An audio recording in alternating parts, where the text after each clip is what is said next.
Hello everyone, this is Robin Short with the Worley Training Department.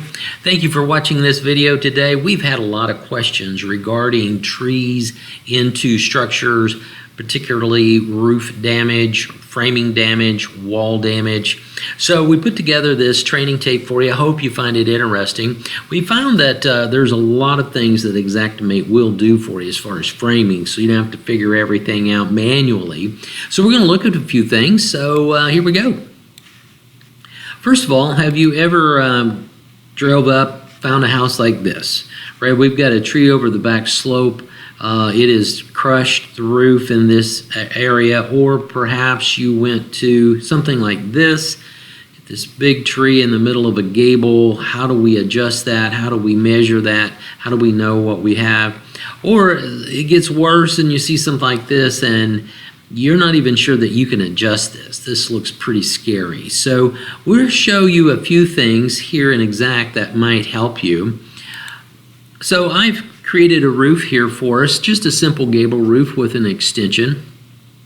And the thing that we have to think about is what Xactimate will do. So first of all, as we get the roof measured and everything, let's say that we've got a tree going right across this front gable right here. Perhaps another one going over across this way, maybe clipping the slope over here. What do we do? Well, the first thing we want to do is we want to go down here to View. And if we open that, we can see that there is framing selection. So let's check the framing selection here. All right, and then anything that we do, our framing will show up. So I've got the extension set up here. Let's go to the properties.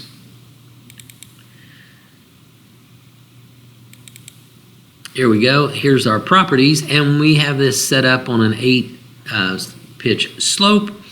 We'll go down here and you see that we have roof framing and roof wall framing.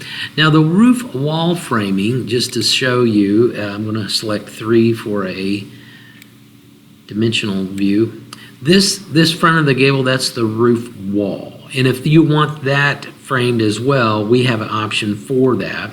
So as we go back into our variables here, we can see roof framing. So we're going to go yes.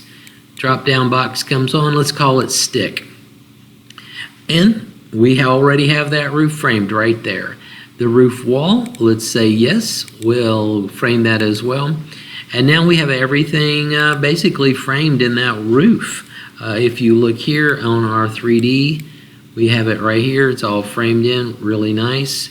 We also can, while we're in this mode, we can go to our windows.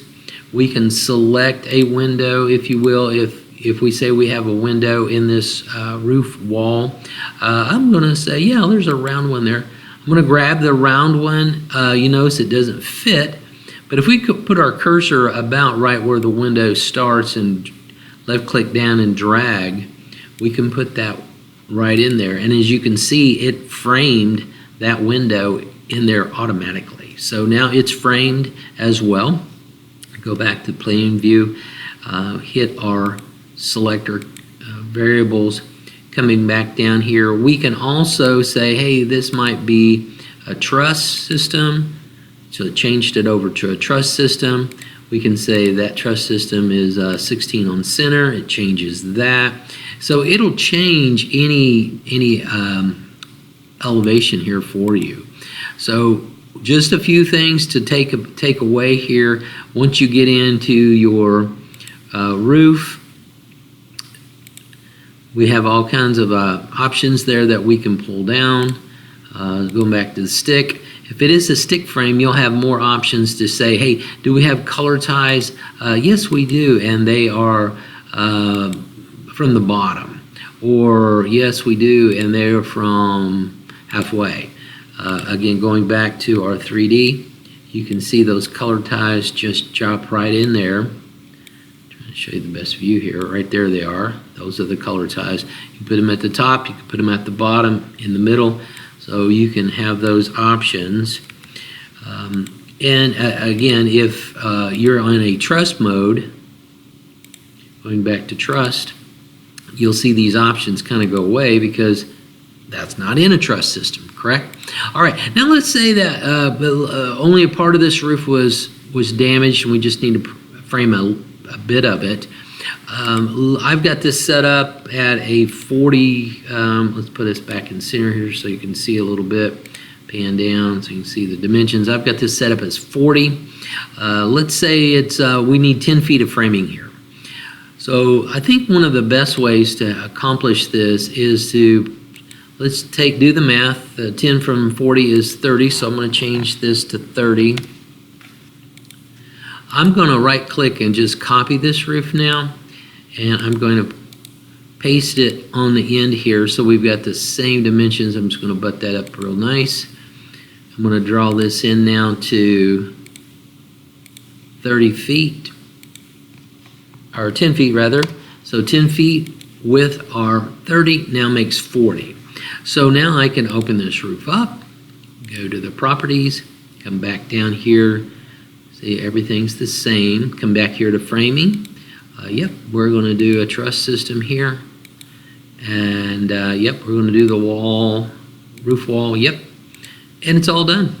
So that roof is completely done now. And if you want to look at, this will line item estimate it for you. If we go back here to the options, we go to visible windows, let's put in our line item panel. Oh, let's say I don't see them. Once you click on it and click off, let's center this back up, you see that they come in. So if you click on the roof, they go away, but if you click in the off area, they'll come on for you.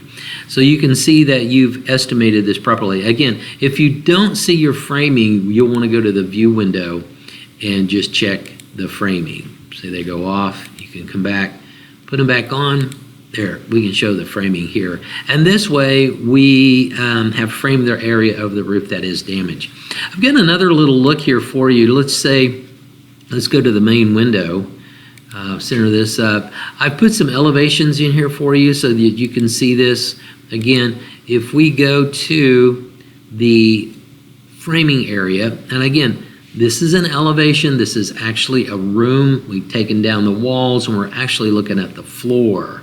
So if we uncheck the flooring here, none, you can see that, hey, there's no framing there. But as soon as we click on yes for framing, floor, because we're looking at a floor, shows exactly where it's at.